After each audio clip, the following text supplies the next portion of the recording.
அண்ணன் பொண்ணு ஜாதகம் வந்திருக்கு, இந்த மாதிரி பவுன் வந்து இவ்வளோ சொல்லியிருக்காங்க, அது போடுவாங்களான்னு கொஞ்சம் உறுதியாக கன்ஃபார்ம் பண்ணி கேளுங்க அப்படின்னு இருக்காங்க. பிள்ளைக்கு என்ன பண்ணுவீங்கன்னு கேட்குறாங்க. அந்த கொஸ்டினுக்கு என்ன சொல்லாங்கிறாங்க, பிள்ளைக்கு நாங்கள் நல்லபடியாக பண்ணுவோம் அப்படிங்கிறோம்.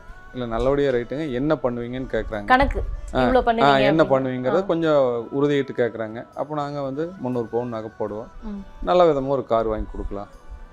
மற்றபடி லைஃப்பில் மடி நாங்கள் செய்கிறதெல்லாம் ஃபார்மாலிட்டி செஞ்சுட்டே தான் இருப்போம், நல்ல விதமாக பண்ணலாம், ஏன்னா அங்கேயும் ஒரே பையன் அப்படின்னு நாங்கள் கருத்து சொல்லிட்டோம். அப்புறம் அவங்க போய் புரோக்கர் போய் அங்கே சொல்லிட்டாங்க. அப்போ அவங்க வந்து பார்த்திங்கன்னா நம்ம தம்பி ஒருத்தர் வந்து ஹோட்டல் வச்சுருக்காரு, அந்த ஹோட்டலில் ரெகுலராக சாப்பிட்டு இருந்திருக்காங்க. அப்போ அவங்கள கூப்பிட்டு தம்பியை கூப்பிட்டு கன்சல்ட் பண்ணியிருக்காங்க.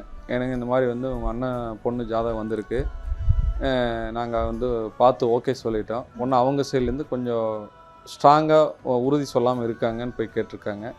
அதே சமயம் இந்த மாதிரி பவுன் வந்து இவ்வளோ சொல்லியிருக்காங்க, அது போடுவாங்களான்னு கொஞ்சம் உறுதியாக கன்ஃபார்ம் பண்ணி கேளுங்க அப்படின்னு இருக்காங்க.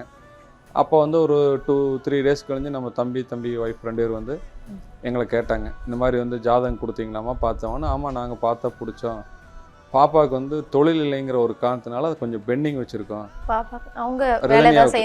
ரிதன்யாவுக்கு வந்து தொழில் இல்லாத மாப்பிள்ளை வேண்டாங்கிறது ஃபர்ஸ்ட் ஆப்ஷன், அதனால் வந்து நாங்கள் வேண்டான்னு பெண்டிங் வச்சுருக்கோம் அப்படின்னு சொல்கிறோம்.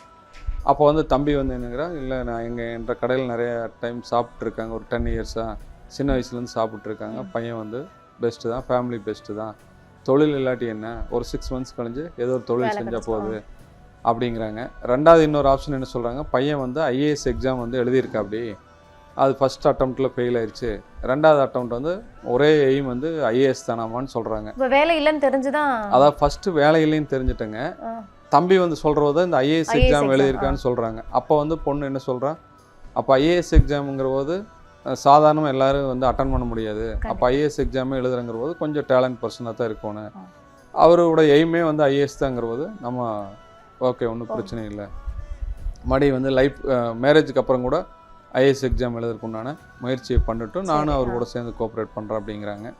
அப்போ சித்தப்பா வந்து பேசுனதுனால பாப்பா ரிதுக்குட்டியும் ஓகேன்னு சொல்லிட்டாளுங்க.